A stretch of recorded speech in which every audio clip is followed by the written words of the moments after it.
Good morning, guys. It's so good to be with you this morning. I would just want to apologize for the delay. We're having some technical difficulties, so it might not sound great, but just bear with us. That'll be amazing.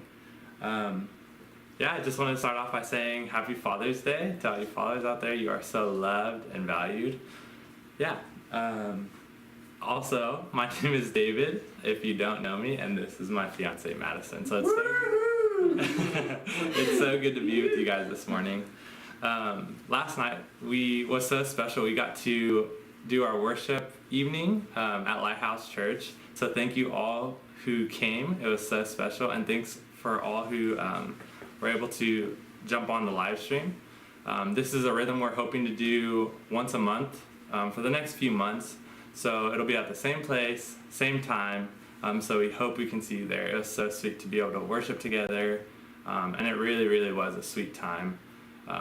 There's some prophecy. I personally got prophesied over, and it was amazing, and it wrecked me in the best way. So it's just so sweet to be able to be in person, to worship the Father.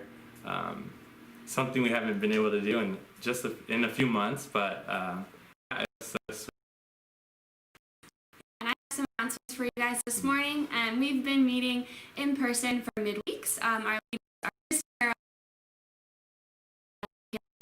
We've been meeting in backyards, parks, across Irvine, Costa Mesa, and Newport, and we're going to continue doing that. Those groups around 6:30, but we would love to get you involved. So email the email that's below the image of our live stream, and we'll get you connected to that. Those have been sweet times of prayer, just being in person with each other and sharing stories. And then we've also been doing a prayer Zoom every Wednesday. So if you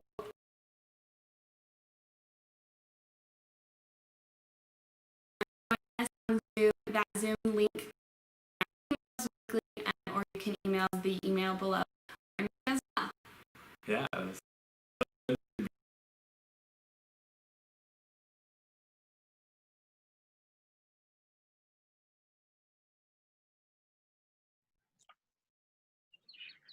Hey everyone, I am here with Phoebe, our dear friend Phoebe, over here in this screen right here.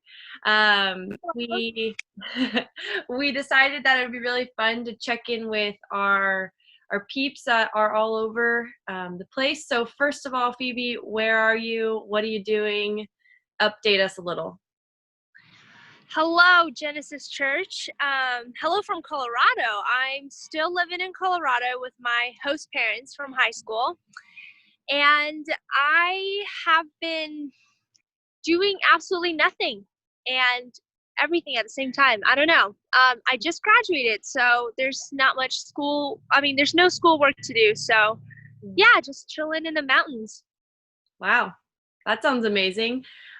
You are out in nature right now, right? Yes, I'm out at a lake. Nice. Well, that's special. Well, I think just to say, first of all, congrats. I wish we could celebrate you in person, but since we can't, this is me and virtually everyone saying congratulations, Phoebe. You worked really hard. Thank you. Good job. And you have just been such a key part of this community, and we wanted to check in and ask you specifically about community. To you, Phoebe, what is the most important part? What's been your favorite part about being in Genesis and being in community with other people? Whew.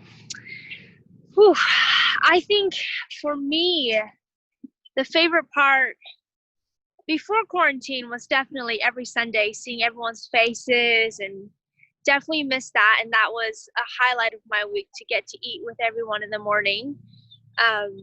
But on a deeper level, I think what I appreciate so much is just the authenticity. I think it's something Genesis emphasizes a lot, and I've got to experience it a lot through many different people. I've made friends.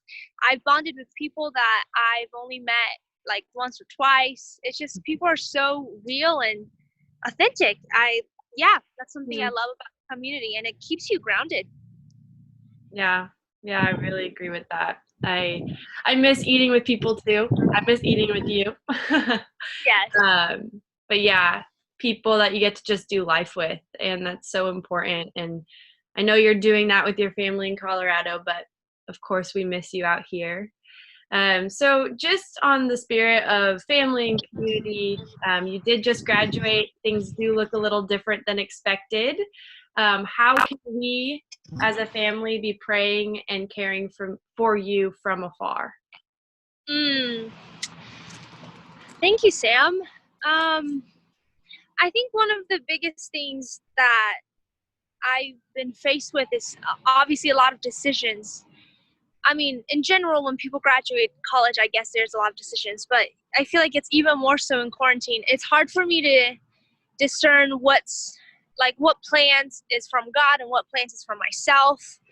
Um, and as I go forward, there's just so many different directions, and I think it's the same for a lot of people right now. There's just so many different options and directions in front of us that I would love for you guys to pray for me on just general direction, I guess. I don't want to make the wrong move and not do what I'm meant to do.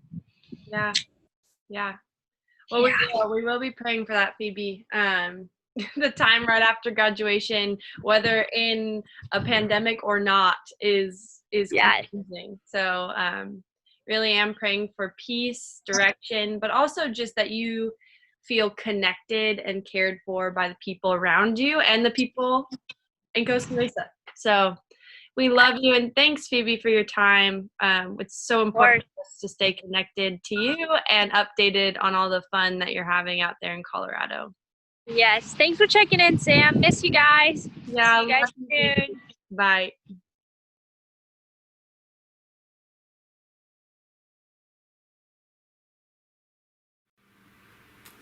Hey Genesis, we are thankful to get to worship with you this morning. Sorry for the squares on our faces. Don't have an answer to that one. But I just want to point us to Jesus as we begin worshiping. And last night we had a phenomenal evening to worship together at Lighthouse Community Church. It was the first time in forever. It was just an honor to get to hear voices sing back to us. And we sang a song, The Goodness of God. All my life you've been faithful. All my life you've been so, so good. And as I was sitting down this morning, just in devotion with the Lord, he just continued to just remind me of his faithfulness. Don't forget it. In times where civil rights movements scream so loud and the voice of the oppressed screams so loud, don't forget my faithfulness. In times when pandemic reigns and we have no clue what's going to happen next, just don't forget it. And so I'm going to read part of Psalm 71 over us, and then we'll worship together. Oh Lord, you from childhood. Yes, you've been with me from birth, from my mother's you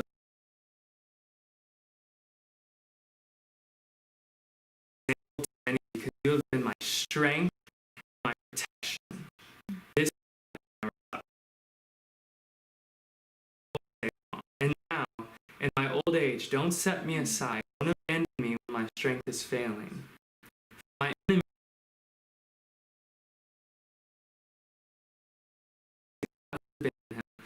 let him go, and on and on.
words are yes and amen.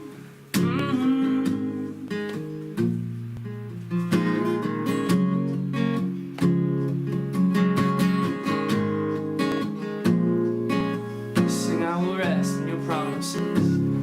Oh, I will rest in your promises. My confidence is your faithfulness. I will rest in your promises. My confidence is your faithfulness, and I will rest in your promises. My confidence is your faithfulness, and I will rest in your promises. My confidence is found in you, in your faithfulness, and faithful you are. Oh, and faithful forever you will be. To you are faithful. You are, yeah. All your promises are yes and amen. All your promises are yes and amen. Every single one, and all your promises are yes and amen.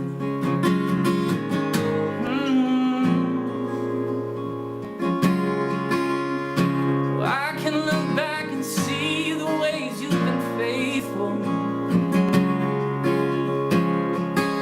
Still standing here in gratitude.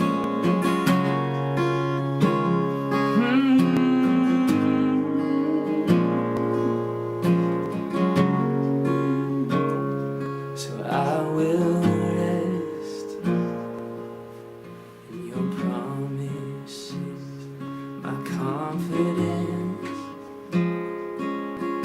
is in faithfulness, and I will rest in your promises. My confidence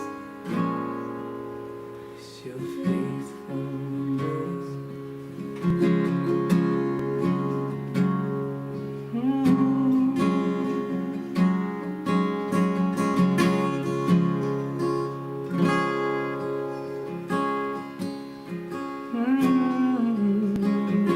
Just take a moment to remember. Just look back at your life and see the ways He's been faithful. Always on time. Always good. Always good. And I love you, Lord, for your mercy never fails me. All my days I've been held in your hand from the moment that I wake up till I lay my head. I will sing of the goodness of God. Sing all my life. All my life you have been faithful. All my life you have been so good. With every breath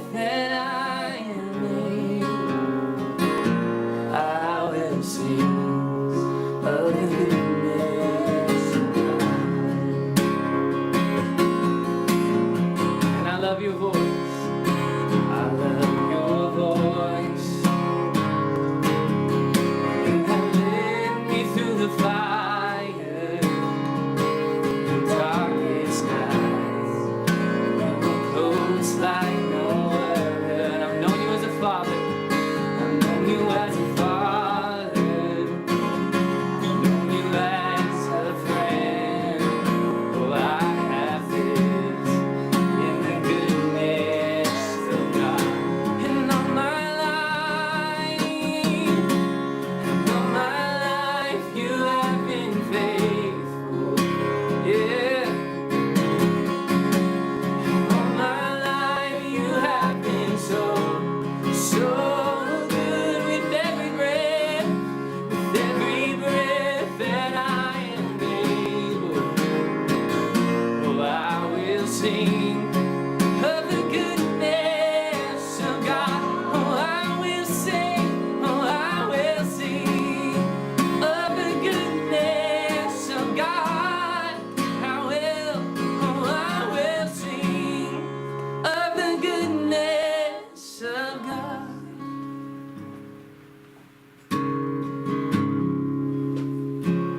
Yes, I will sing of the goodness of God.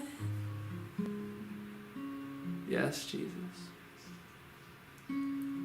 We just look back through our lives, before we even knew it, the ways you were being faithful. You would have given us knowledge 6 months ago that we'd be going through a pandemic and such a large civil rights movement and a whole new way of living. I would have absolutely thought we'd be done by now. But through it all, God, we can look back and just see the ways you've been faithful, the ways you've been kind, the ways you've shown us grace just to even get through days and weeks, God.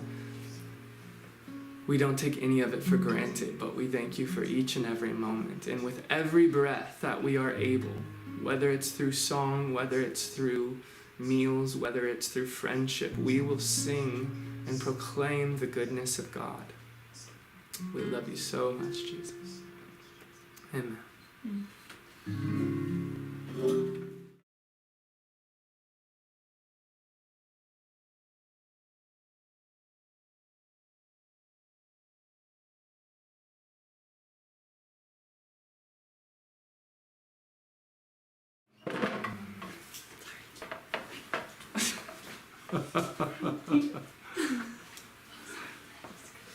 You're good. Let's go. Wow, what a morning. I bet you we're the only church in the whole world that has the speaker and everyone with squares around them. I mean, you know how much time that took to just perfect that? I mean, that was ridiculously amazing.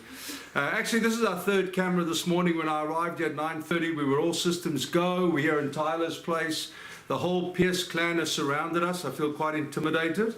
And in fact, I was going to sing happy birthday to me. Then I realized that Chris Pierce over here is also a father. So that wouldn't be very fair if I just sang it to myself. I actually sang it to my dad and Meryl's dad this morning, but I don't think either of them actually heard me. So welcome.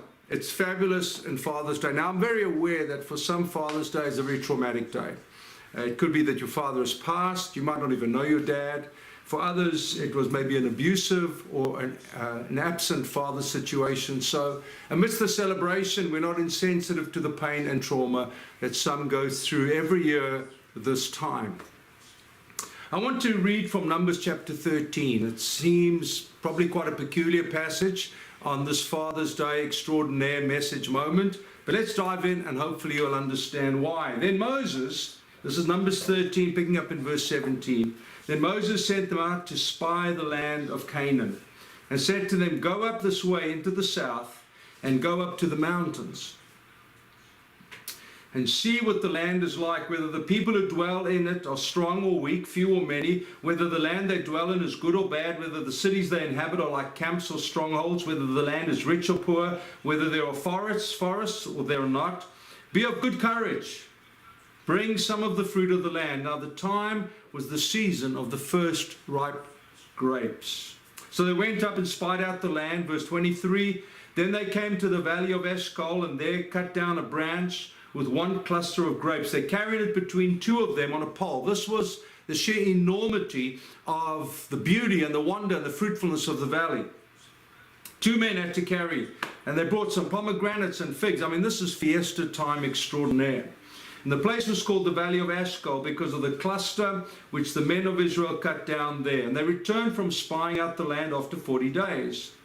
Now they departed and came back to Moses and Aaron and all the congregation of the children of Israel in the wilderness of Paran at Kadesh. And they brought back word to them and to all the congregation and showed them the fruit of the land. Now this is looking really good. I mean, this must be a very fruitful land. There are valleys, there is water. Look at the fruit, the pomegranates, the figs, the grapes. This is a super cool gig that God has gifted them with. And they said, we went to the land where you sent us. It truly flows with milk and honey, and this is the fruit. Nevertheless, but the people who dwell in the land are strong. The cities are fortified and very large. Moreover, we saw the descendants of Anak there. Well, who is that? We'll find out. The Amalekites dwell in the land of the south. The Hittites, the Jebusites, the Amorites dwell in the mountains. And the Canaanites dwell by the sea along the banks of the Jordan. Then Caleb quietened the people before Moses and said, let us go up at once and take possession, for we are well able to overcome it. But the men who had gone up with him said, we are not able to go up against the people, for they are stronger than we. And they gave the children of Israel a bad report of the land which they had spied out, saying, the land through which we have gone as spies is a land that devours its inhabitants. Well, hang on a second. Is this the land of valleys and rivers and water and pomegranates and figs and massive grapes? Well, actually, there are some super large giants here. And all the people whom we saw in it are men of great stature. There we saw the giants, the descendants of Anak, come from the giants. And we like grasshoppers in our own sight. There's the issue. And so we are in their sight. Now, my wife, Meryl Diane, and my children are the lovers of classical literature, sci-fi and fantasy literature. And it was mulling over these two stories, the spies who saw the giants and the reference to Lord of the Rings, the great Japanese anime film material, that landed me in the space of forging or forming giant slayers. I know it's a little kitschy-ish, but I think the idea is a really good one.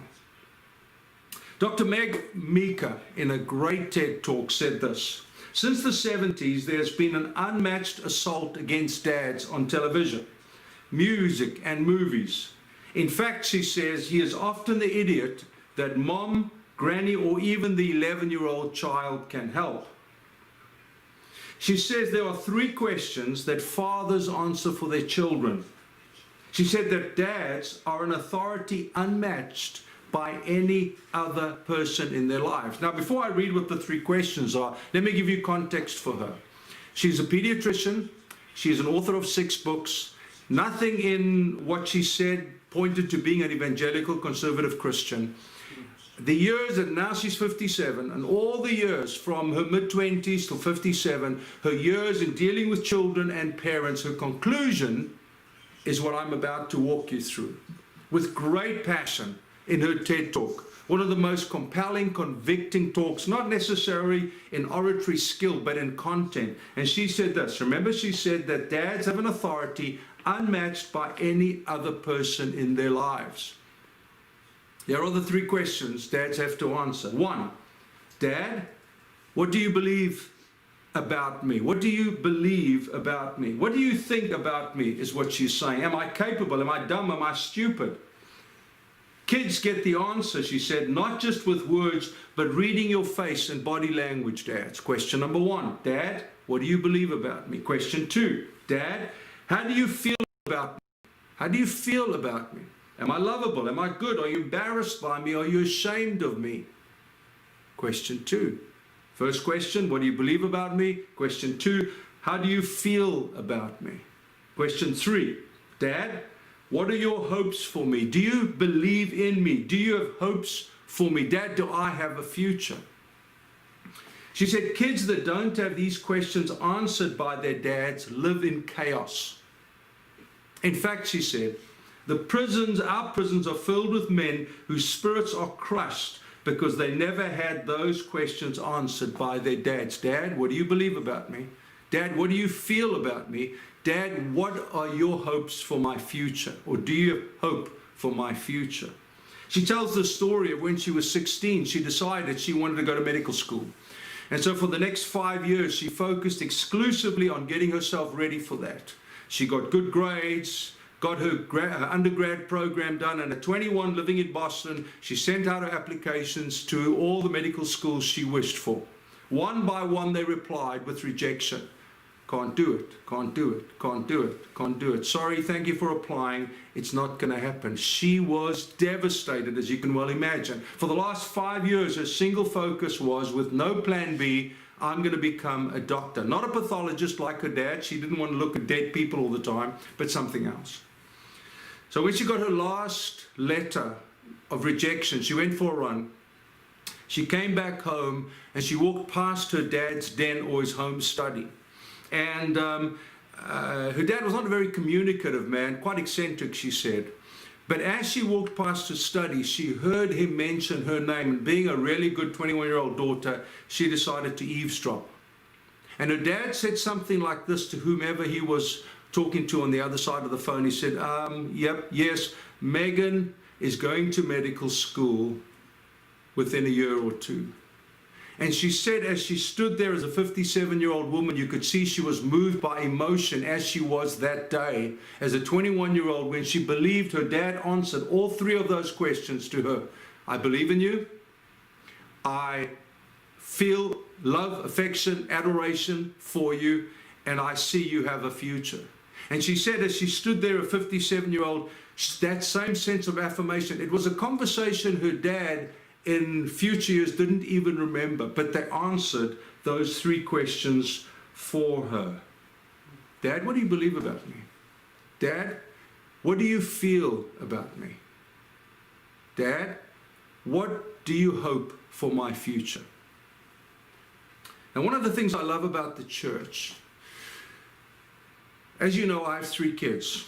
And I am very grateful for that. Meryl and I on Friday night actually had a date night. We bought some really cool food, went to Corona Del Mar, looking out over Newport, over the entrance there, and we had this delicious meal. I had a little G&T on the side, and we started talking about fathering, Father's Day, obviously.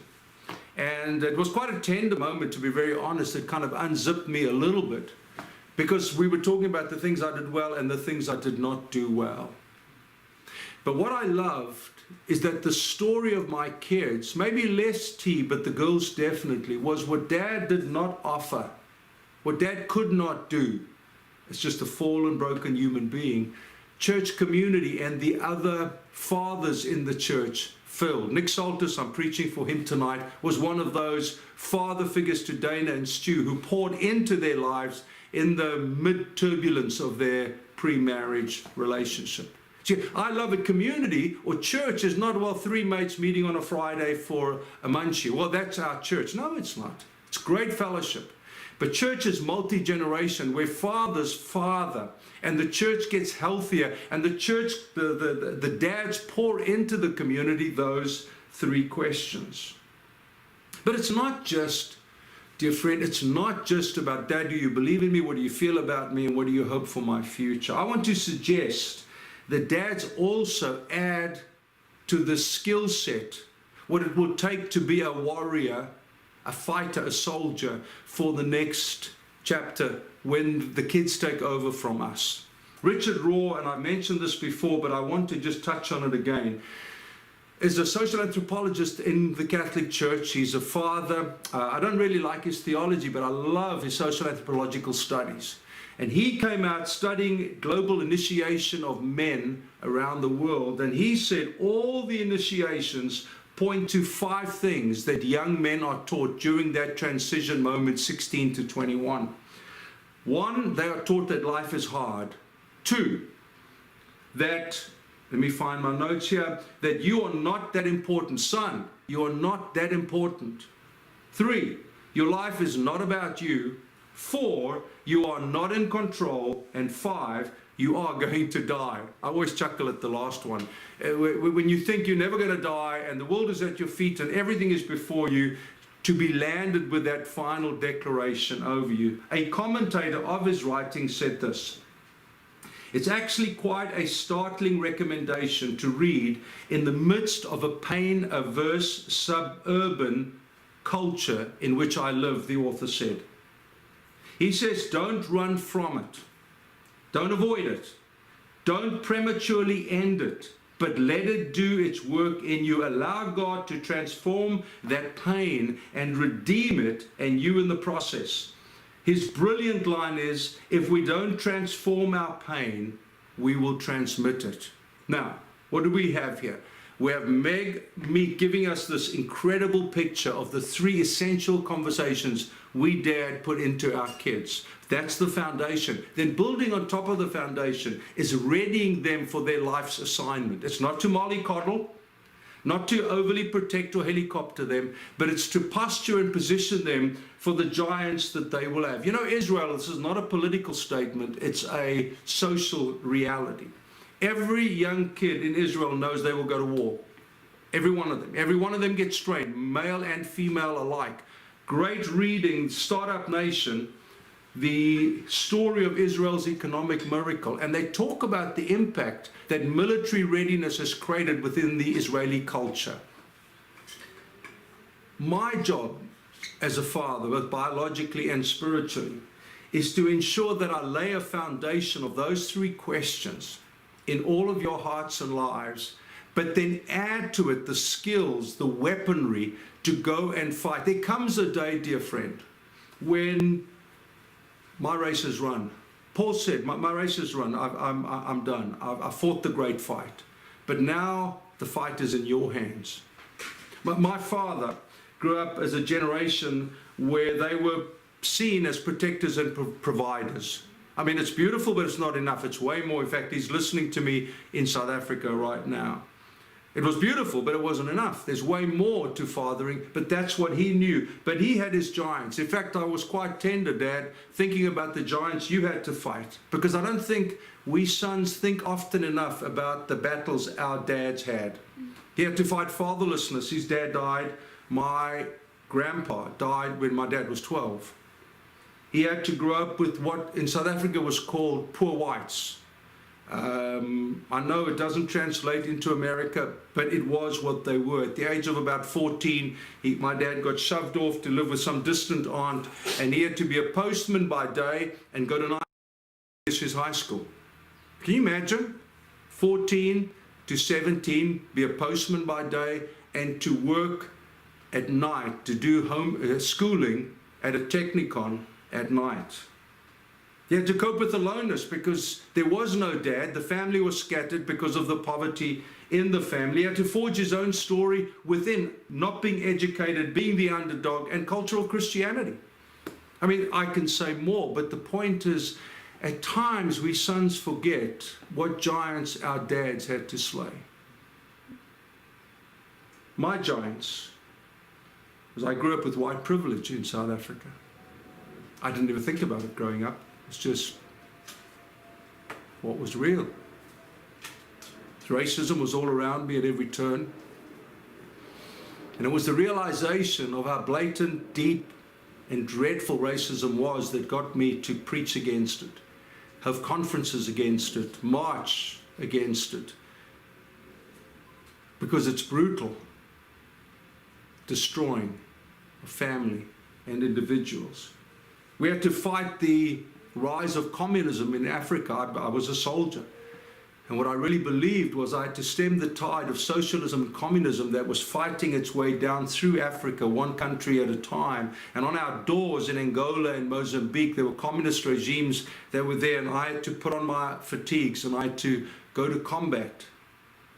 It was a giant I had to slay. Traditionalism and the bondage that it brings. White nationalism, which defended itself on every turn. And Jesus, well, he was a nice white suburban hero. And I had to slay that. I remember when I first came here, 1996, 97, I was watching a History Channel. And I have a curiosity with the Vietnam War, a war we should never have fought. And they were interviewing some white soldiers, and some Vietnamese ex-soldiers. And one man particularly had a huge impact on my life. And he was a Vietnamese man. And while he was talking in Vietnamese and it was translated, there was a tear that rolled down his cheek. And they asked him, why did you come down the Ho Chi Minh Trail? Why did you come in spite of the American planes coming over and bombing and all that went with the war? And he said, because we realized if we did not win the war, our kids would have to fight to win. And I remember that stayed with me. And since then, which is now about 25 years, I've mulled so often on what are the battles I have to fight, because my kids will have their own battles. I can't afford to give them mine and then they fight their battles. Like David, we have to give our young men and women 5 stones. We have to be able to give them the skills needed to fight their battles. Protecting them is not going to deal with it. Folks, we don't choose our giants. Well, I'm going to fight you, but I'm not going to fight you. No, heck, every generation has its giants and they will choose you. I did not choose to fight racism in South Africa. I did not want to have weeks and weeks of prayer and fasting, crying out to God for a nation that was burning. I did not choose that. I did not choose to go to the army and be a soldier. You see, our giants choose us. They posture and position themselves in front of us, and we have to decide, will we bow to them like the 10 did? Are they too big? Now, I know there's fruit. I know there's incredible pomegranates and figs. I know they're beautiful, but you know what? No, I'm not going to fight them. Well, their sons and daughters had to fight them because they don't go away. 2 said, oh, we can beat them. Let's take them right now. And the gift we can give is not just the 3 questions. It's not just the notion of the 5 ideas of initiation, but it is the fact, dear son and daughter, biological, spiritual, is that you've got your giants to fight. You are millennials and Gen Zs. You've got your own giants. Unfortunately, we leave you the residue of some of ours. We weren't tenacious enough, gutsy enough, persistent enough to defeat our giants. You should not be facing racism right now. We should have done a way better job. God gave us the opportunity in the 60s with civil rights. In South Africa, the opportunity was Nelson Mandela, 1994, when he got let out of prison. It was that great moment, but we dropped the ball. We didn't push through. In Afrikaans, we used to say, when you hit a target, you go direct deur die doelwit, which means you go straight through the objective. You don't hit to the edge of town fighting and then you stop. You clear out the enemy right through till the other side of town. We didn't do that, and for that I apologize, because you picking up some of the battles we should have fought. With humility, compassion, and being strong and courageous, can I suggest 4 giants you will fight? I don't pretend to know it all. I certainly don't pretend to know who your giants are. Moses didn't find the giants. The next generation of leaders found them. But I think there are 4 possible giants. 1 is spiritual. There is a spiritual assault against who we are and what we believe. You will have to fight that one. The authority of Scripture, the power of the sacred text, is going to be one you will have to stand strong and firm with compassion and humility. It's being demeaned, it's being equated with other literature of myth and legend, or other sacred texts equally, without being the authority of God for life and doctrine. Exquisite power to transform.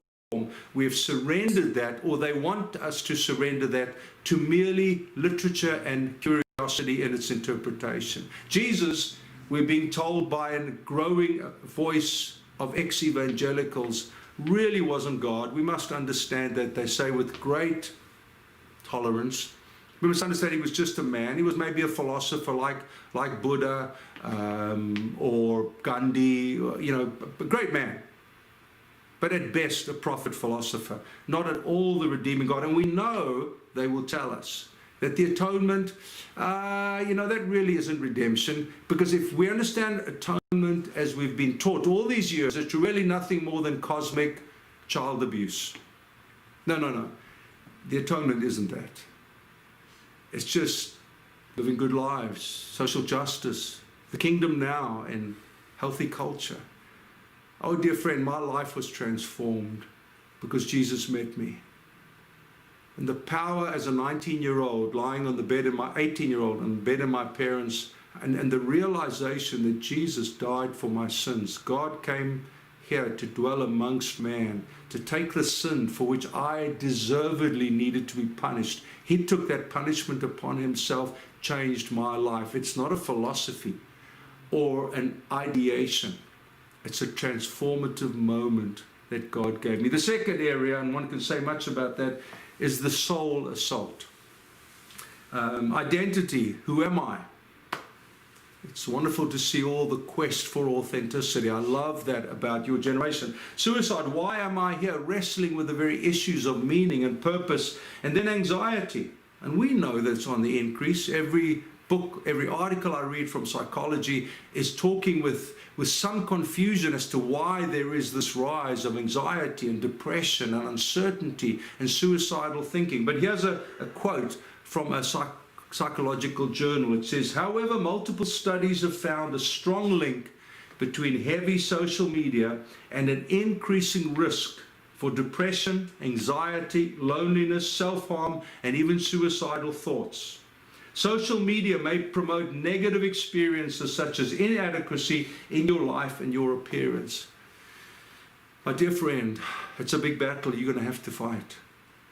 You're going to have to take on that which bombards the human soul, which gets me to live in continuous discontentment because I'm not living what others are presenting as the dream gig. We know it's not really true.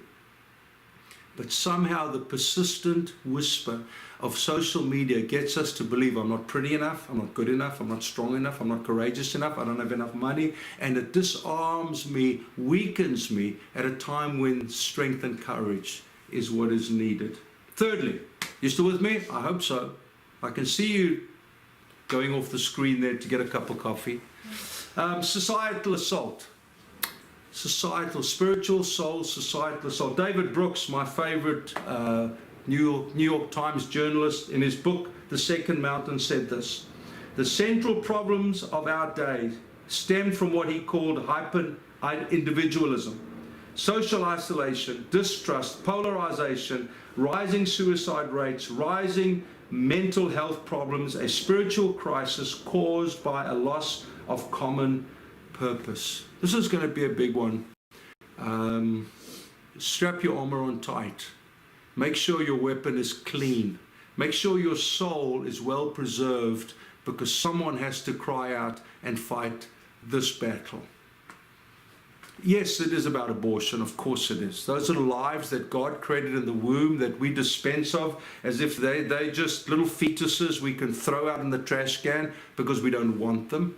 Yeah, that's a longer term fight we've not done well at. But I think there are some other high points of justice and equality before the law, some economic disparity and climate issues. Pick up your sword. These need to be fought, and they need to be fought courageously. What we've oftentimes subliminally given to you as go to college, get a degree, get a good job, get a 3-bedroom, 4-bedroom, 5-bedroom house. No, that won't be the story of many of you. Many of you will live a quiet but persistent life, like a mongoose with a mamba, just gnatting away until eventually they kill the mamba, this dreadful giant that's slaying our beautiful, beautiful people around the world. Lastly, and I'm trying to land, is the sexual assault, the whole dystopia of sexual confusion. Well, we didn't really have to fight that one, but you will. I was on a Zoom call with India this past 2 weeks ago, and there was a beautiful young Indian woman, Rachel is her name, lives in Mumbai. Tells the story, the daughter of a pastor was sexually abused as a little girl, which happens, it's quite prolific in India, but no one talks about it. And it was in Christian community that one day as a woman, she was actually able to acknowledge the deep shame and trauma she went through living all these years with sexual abuse that she'd experienced as a little girl. But the moment it was out in the open, God, through His glorious Holy Spirit, could transform her.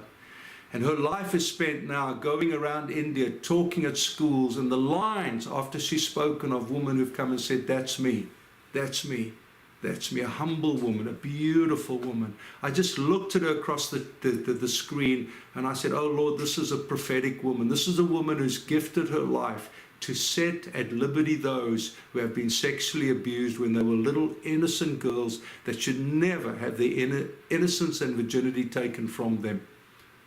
Beautifully graced she is now. deep forgiveness in her heart. See, she's taking on a giant in India.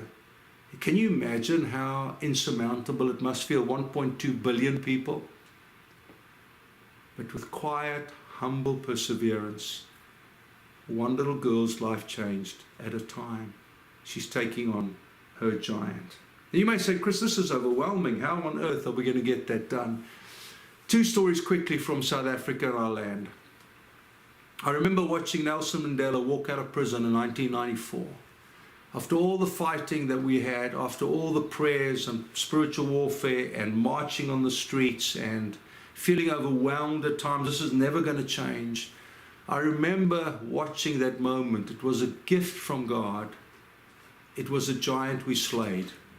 Madiba, the father of the nation, as we so dearly and affectionately ended up calling him, if only he had lived just a little longer, if only he had been president of the nation a little bit longer, who knows what would have happened. But there was a moment about 4 years after that, no, a little bit longer, it doesn't matter. I was with T on the beach in Durban, had been preaching and took a moment to take him to the beach, and behind me I heard 2 grommets, 2 young surfers talking, same accent, same vibe, same lingo franco, and I turned around and it was a black kid and a white kid. And you could not have told that had you not looked at them. And I looked at my boy and I said, T, that's what we fought for. That's what we fought for.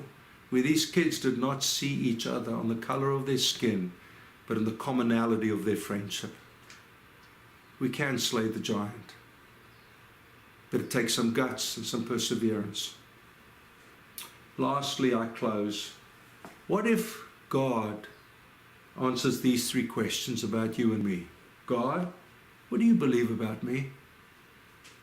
Do you think about me at all? Do you think I'm capable? Do you think I'm dumb? Do you think I'm stupid? God, what do you feel about me? Am I lovable? Am I good, or are you embarrassed or ashamed about me? Because I just keep sinning and I keep repeating. Are you ashamed about me? When my name comes up between Jesus and the angels, do you turn your head because I'm too much of an embarrassment for you? Dad, God, what are your hopes for me? Do you believe in me? Do you have hopes for me? Do I have a future? And on this Father's Day, that's where I want to end. Because I know the answer is yes, yes, yes. God believes in me. He created me in His image and His likeness, and He's transforming me into wholeness.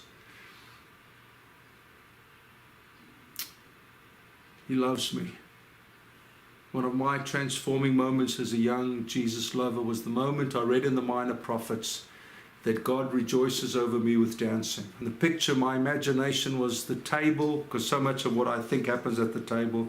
And Father God pushes, in my culture, the dad always sits at the head, and the eldest son always at the foot. That's how we did it. And so my mind was Father God pushing the chair back. He's saying, Chris, and he starts singing about me, declaring His love for me, His affection to me, not stunned or stumbled or devastated by my proclivity to sinfulness and brokenness, but just dancing around me, singing His songs of affection over me. See, maybe your dad didn't do that for you, but there is one who is doing that for you. And may that be our Father's Day message. Can I pray for you?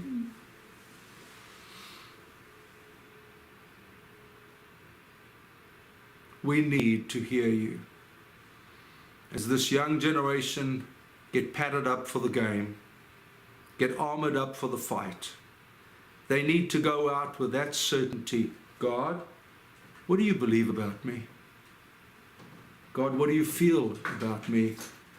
And God, what are your hopes for me?